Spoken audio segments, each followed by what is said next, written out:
From LinkedIn News, I'm Leah Smart, host of Everyday Better, an award-winning podcast dedicated to personal development. Join me every week for captivating stories and research to find more fulfillment in your work and personal life. Listen to Everyday Better on the LinkedIn Podcast Network, Apple Podcasts, or wherever you get your podcasts. The HP AI PC breaks language barriers instantly by translating up to 44 languages in real time, powered by the Intel Core Ultra processor. With the right tools, work doesn't have to feel like work. Learn more at hp.com/AI-PC. You know, when it comes to being a business owner and creating content, it's different than you being Mr. Beast and trying to get 1 million views on YouTube, right? And so people are going to see through that very quickly. And so I think one of the biggest mistakes people make when trying to build a brand is they overcomplicate the idea of brands, because a lot of times, depending on the size of your company, right? If you've got multiple people on your team that are going to be getting on camera, that's a little bit different. But usually most founder-led businesses where you're the face and the voice, you are the brand. So there's not a whole lot of, other than just being clear on like what your non-negotiables are and your core values and being clear on that, so you have a lens to run everything through and you don't get pulled astray. Other than that, I don't think that you have to go out and make this huge play on what is my brand voice going to be? How am I going to show up? You just need to, again, find the intersection of the things where you're an expert and what your audience needs and deliver that to the camera. Hey, I'm Kwame Christian, and you are about to step into the world of Negotiate Anything, the #1 negotiation podcast in the world, where we teach you how to make difficult conversations easier while getting more of what you want in the process. Each episode is packed with practical tips and strategies from the experts. We delve into negotiation, conflict resolution, and leadership skills that are crucial in both business and in life. Whether you're closing a deal, managing a team, or navigating personal relationships, Negotiate Anything provides you with the tools you need to succeed. Our conversations are real, relatable, and most importantly, rooted in practicality. So if you're ready to transform your conversations and elevate your negotiation skills, join me on Negotiate Anything. Subscribe and listen on Apple Podcasts, Spotify, or wherever you love to listen. Let's make every conversation a winning negotiation. Giana, thanks for joining us today. Thanks for having me. Good to be here. Yeah, it is our pleasure, my friend. So how would you get us started by telling us a little bit about yourself and what you do? Yeah, sure. So I run a company called Upper Hand Creative. And essentially what we do, we work with entrepreneurs, business owners. We help them get all of their content done in less than 4 hours per month. All right. So we do that in a couple different ways. There's the strategy. We put the systems in place to basically build out this content machine, so to speak, inside their business. And then we place what we call a content specialist to run this machine for them as well. So they handle everything from raw footage all the way up to posting. Incredible. Giana, as an entrepreneur, I find that highly unlikely. Is that possible to put within a business? Can you think of any companies that you've worked with? One comes to mind. Yeah, maybe. So listeners, Giana and I are friends. Her and her company helped us with our video content, the video content that you're going to see starting in this year and on. And I tell you, the company that she has is incredible. The team is incredible. The processes are incredible. And her ability to manage a remote team, top notch. And so even though we have a branding and content specialist in our midst, we're going to focus on her ability to create effective communication systems within her team. So I think from the outside looking in, Giana, it might not be obvious how complex your organization is. So can you give an idea or an example of what that looks like, just the internal functioning of Upper Hand Creative? Yeah, sure. And thank you. I appreciate that. I'm obsessed with systems and leadership, I would say as well. So that's really been the foundation of what we've done. And it just happens to be that those systems work really, really well for content. So high level overview. Yeah, we have a team of about 39 and they are all over the globe. So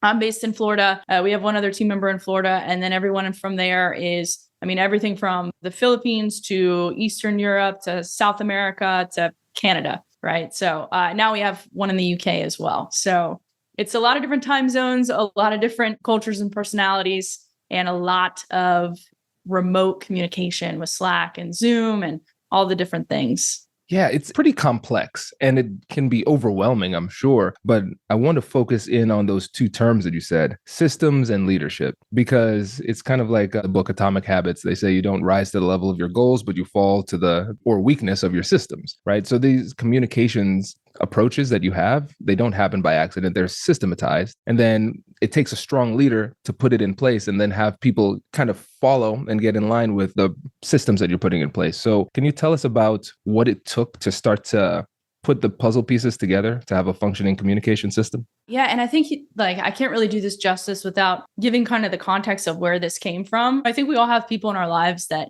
can see past where we are at our current state and can see just the potential and maybe the raw traits and characteristics and strengths that we don't even see ourselves.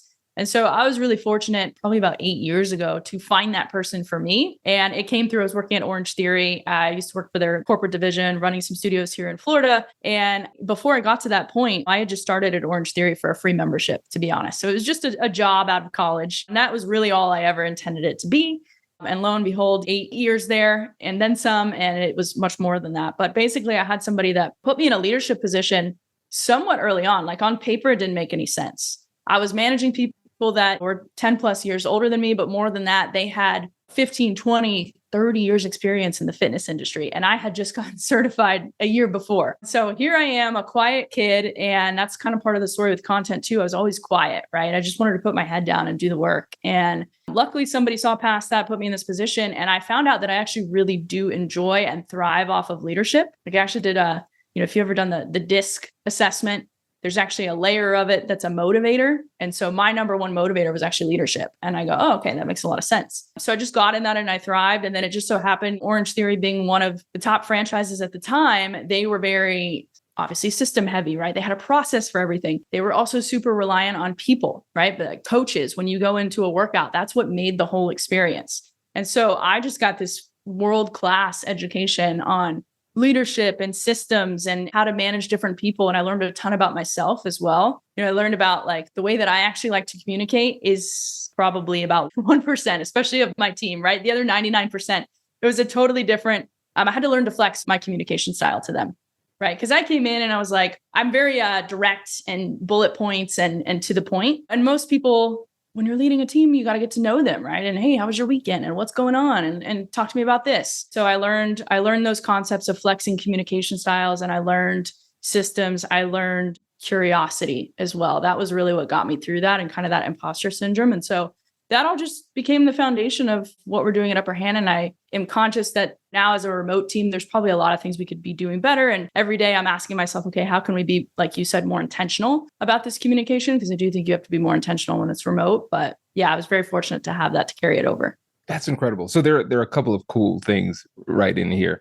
So first of all, your willingness to flex your communication, I think it even goes back to the beginning where you said you self-described as very quiet, and then you discovered this passion for leadership and this ability to lead. And I think a lot of times people will look at where they are now and then they would just say, this is who I am, how I am, and it does not change. But you have the growth mindset. You recognize there's a place that you wanted to go and you were able to make that adjustment. And then you were in an atmosphere that provided you with the skills and the know-how that you are using now to create effective systems within your company. And so I want to talk a bit about that transformation. So for the listeners out there who might say, okay, I have a very specific communication style and it does not adjust. How were you able to make that adjustment in yourself to be a more effective communicator?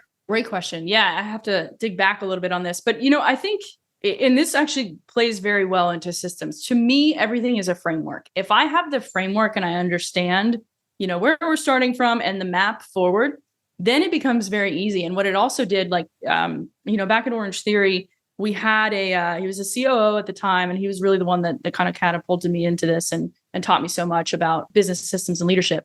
And he came in, and one of the first trainings he did with us was a 4-quadrant training. You probably know the model, but it was the horizontal and vertical axis was basically a form of how dominant or easygoing are you? And then how formal or informal are you, right? But you start there and everybody can kind of give you characteristics right now. If I said, okay, what do you think of when you think of somebody that's informal versus formal, right? Oh, less emotional and to the point and blah, blah, blah, right? And same thing with dominant and non-dominant. So very easily you had a format to place yourself and go, oh, this is where I am. And then based on where you fell in the quadrant, it was your characteristics and your communication style. And the eye opener for me was that, you had the room separate. So you would assess yourself. And then they had the team assess me because I was in a leadership position at the time. And it was mostly aligned, a little bit different, right? So that was interesting, how you see yourself versus how you're perceived, lesson number one. And then, I was the one in the top left quadrant. Actually, it was me and the COO at the time, and everybody else in the room was the majority bottom right, and then a few others scattered here and there. And bottom right and top left were two totally opposite communication styles. And it made sense as to why, and I noticed this in my interactions with my boss at the time, right? Very different than how he interacted with other people on the team.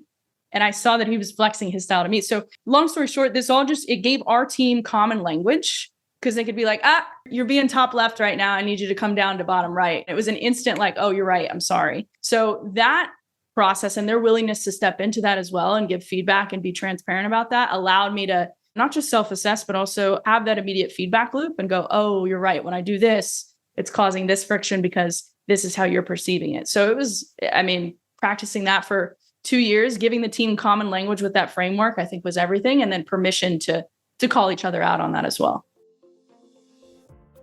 I've got a quick story for you. So I was at this keynote and I talked to a listener and he said, Kwame, I love the podcast, but my favorite part, man, I love those commercials. And I said, I don't think this is a true story. And now let me tell you about Negotiate Anything Premium, where you can listen to your favorite Negotiate Anything episodes ad-free. With a subscription to Premium, you can get access to more insights from your favorite experts and ad-free listening and extended episodes.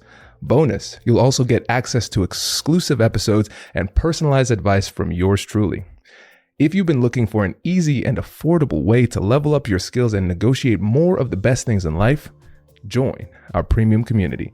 Now, for that gentleman in that fictional story, this ad's for you. And for the rest of you, I'll see you in premium.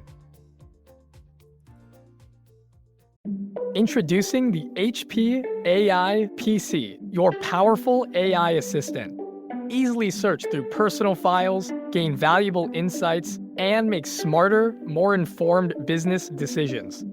Unlock the future of work today with the HP AI PC, powered by the Intel Core Ultra processor. With the right tools, work doesn't have to feel like work. Learn more at hp.com/AIPC.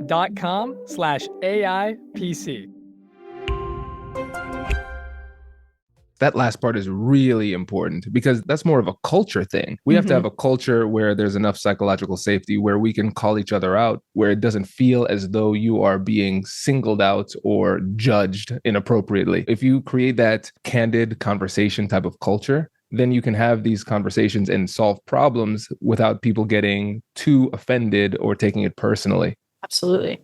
Yeah. So when you think about the communication systems that you use now, in our previous conversation, I think one of the things I admired most is your willingness to continue to adjust and experiment, because it's not one of these situations where you figure it out and you're like, I never need to change again. We have these systems in place forever. So what are the signals that you're looking for when you're recognizing that something might need to change in your communication style or systems? I think it's a lot harder remote. It definitely is. And so I've had to be more intentional about check-ins, and we're going to be implementing this. It hasn't been super consistent yet, but there's almost just an emotional quality to the end of day reports we have. So that can be like, hey, scale of 1 to 10, how are you feeling in your role? How effective are you feeling? And then it's like stress load and how happy are you feeling and that sort of thing. So just having that kind of measure, as cheesy as it sounds, again, you just got to be more intentional when it's remote. Like person to person, it's easy. Right? I wouldn't say it's easy, but you can pick up on things a little bit faster. The main thing is performance, right? Hey, something's a little off in the numbers here, or this doesn't seem its usual self. Although I do think that may be a little bit of a lag indicator, but generally like in someone's demeanor, right? How are they showing up to work? Is it different? How are they responding to things? What's their attitude? I just try to read between those lines as much as I can, which is not great. It's for us, it's a lot in Slack, right? So like trying to read between the lines in somebody's like text communication is not great. So we've had to be more intentional in some of the shifts that we've made, as realizing that, because it becomes either, okay, we're accurately assessing, kind of feeling off the way your message is coming through on Slack, or we're completely off the mark and we're maybe filling in a story that's not there and something that you never meant. So we're trying to take a lot of those conversations more into Zoom so that we can have that real-time feedback, but just overall body language and mood and attitude, I think, are probably the number one thing. Yeah, I tell you, there's no easy way around it. As much as we would like to believe that we can just have these text communication approaches just exclusively, it's just not possible. And a lot of times what ends up happening is we try to move too quickly and have these conversations very quickly via text, and then we end up causing more problems, and then it's a bigger problem to solve down the road. And so what we're realizing is that it takes work. It's inescapably difficult, and it takes work, and the work is consistent, but you reap the rewards of that consistent work with more effective communication down the road too. So true. Yeah. And just like a point of vulnerability, honestly, when I left Orange Theory, right, we were really, really good about that. And one of our team core values was radical transparency, right? And radical, what's the word? Radical candor. So, following that sort of framework, right? And that meant, man, almost daily, right? Myself and our other leaders included, like we were constantly stepping into these uncomfortable conversations, but that is what made us great. Like, no doubt about it, looking back on that, that is what made that team so strong and so trusting and allowing to have that two-way street with feedback, is because every single day we were getting uncomfortable and addressing things and not letting it slide. Right. And then when I got to, when I left Orange Theory and came full-time into Upper Hand and everybody was remote. And at that time, really, it was just me in Orlando and literally everybody else was completely outside the state. It was, almost like an excuse where it was like, okay, everybody's on Slack. This is just how we communicate. This is what we're going to do. It's, weird to get on a call in the middle of the day. It stops productivity, all these excuses that go in your head. Right. And so it was like this pendulum swing for me. And I realized fairly quickly that we couldn't continue on that way. I think it's funny, like we would never do that in a friendship or in a relationship with a family member or in a romantic relationship, right? You would never do that and just say, we're going to communicate only on text and email. But we tend to do that a lot easier in business, or at least I do anyway. Yeah. I think, and just speaking candidly too, as an entrepreneur, sometimes there is just so much to do that your communication skills deteriorate simply because of the effort and energy that's required to continue to communicate with so many different people. And we might try to get away with just a quick message like, please, I hope this is enough. And usually it's not. And I tell you, it is magical once you can just get on Zoom and have a conversation. Because I was talking to some members of my team just this week about it, because I keep on getting pulled in so many different directions. They just throw meetings onto my calendar and they say, yeah, the things that I was trying to get your attention about for weeks, I can knock it out in 15 minutes just because we have the beauty of focus and context and body language too. So it really makes a massive difference. Yeah, definitely. Yeah. And I kind of want to shift a wee bit, because I know we focus mainly on the internal communications and the structures here. I want to shift the entrepreneurial focus to business development, because this was not planned. I'm actually curious about this, because the offer that your company has, I was skeptical because I said, this sounds too good to be true. It's not possible. And listeners, it was, and we're doing it and it works.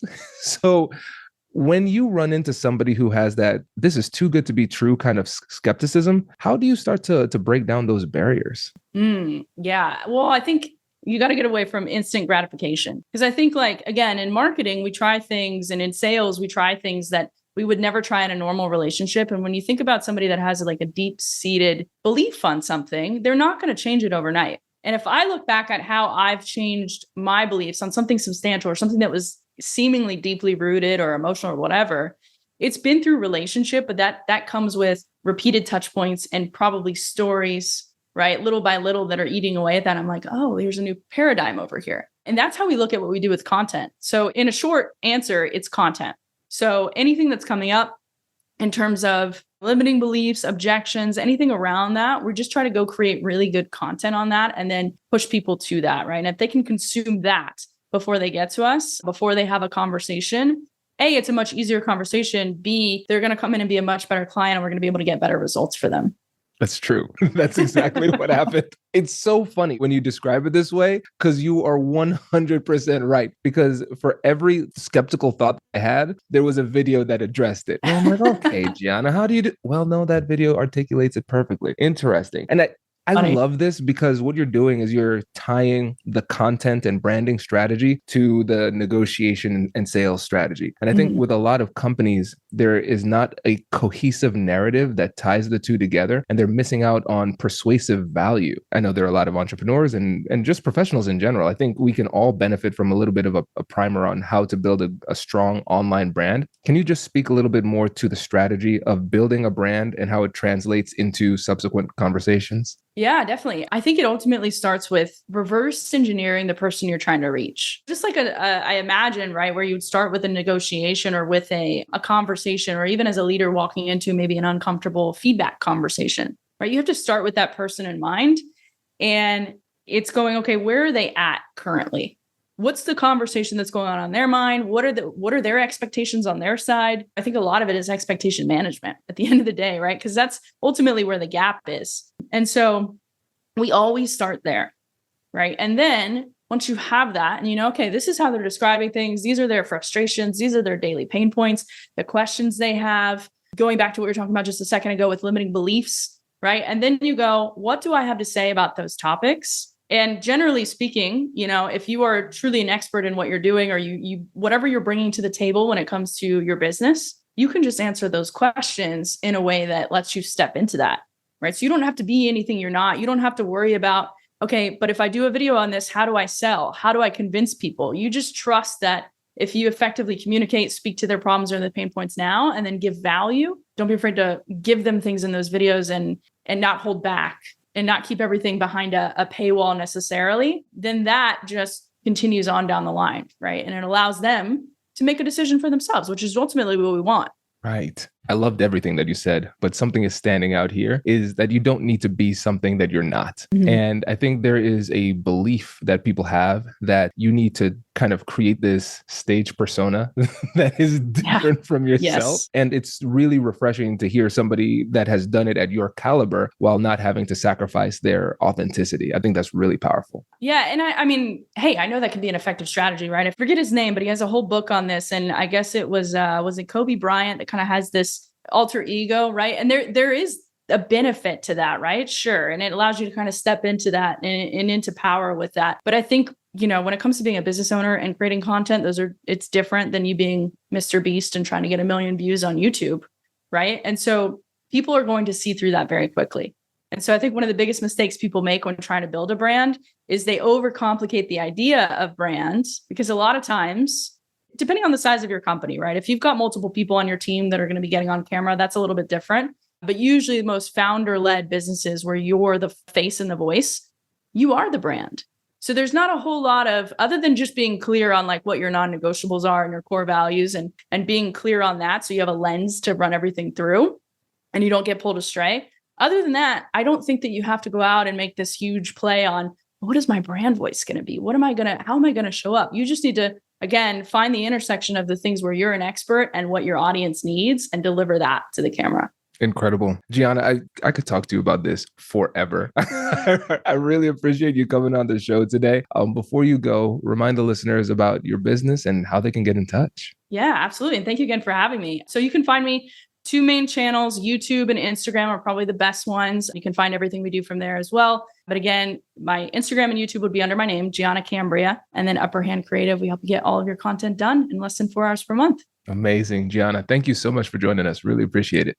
Yeah. Thanks, Kwame. Thanks for having me. Wait. Now, before you sign off, I have something to tell you that I've never told you before. Just kidding. I've told you before, but you should listen to it again. I want you to know about Negotiate Anything Premium. Imagine all of the things that you love about our traditional feed, plus so much more. I know you like our traditional feed because you're at the end of the episode. And with Negotiate Anything Premium, you'll get more bonus content you've been asking for, more of the expert insights that you can't get anywhere else, and more exclusive behind-the-scenes access into every conversation. Are you ready to get more of what you want out of your life, career, and every conversation? With Negotiate Anything Premium, you'll have access to more high-level, custom-designed content and insights, giving you the tools you need to negotiate higher salaries, better deals, and better relationships in your life and career. Once I had a listener share that Negotiate Anything helped her to negotiate a $53,000 raise. Could this be you? What would that mean for your life? I've seen firsthand the impact this model has had on my life and the lives of my corporate clients, and I am confident that it can do the same for you. Are you ready to negotiate more of the best things in life? Click the link in the show notes to learn more. I'll catch you later.